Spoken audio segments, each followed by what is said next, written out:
বাবিনকে নিয়ে আমি আর আমার বর চলে এলাম পোলিও খাওয়াতে। আর এইদিকে আমার ছেলের কাণ্ড, পোলিও খেতে গেলেও ওর কান্না পায়। দেখো অবস্থা, মনে হচ্ছে ওকে ভ্যাকসিন দেওয়া হচ্ছে। বাবিনকে পোলিও খাইয়ে বাড়িতে আসার পথে ফ্রুটি আর একটা নতুন জিনিস নিয়ে আসলাম। আমি এটা ফার্স্ট টাইম ট্রাই করছি, আমার ঠিকঠাকই লেগেছে, তোমরাও ট্রাই করে দেখতে পারো। আমি আবার আরেকটা গরম ধোসা খেয়ে এইদিকে বাবিনের নখ কাটতে বসে পড়েছি। কাঁচি দিয়ে নখ কাটতে হবে, কারণ নেল কাটারটা আছে ওই বাড়িতে।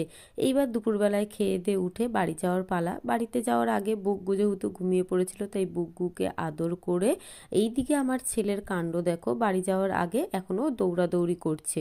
দৌড়াদৌড়ি করতে করতে দিদুনের আদর খেয়ে সবাইকে টাটা করে আমরা বাড়ির দিকে রওনাও দিয়ে দিলাম। আর ছেলে তো গাড়িতে ওঠার পর থেকে বেশ ভালোই মুডে ছিল।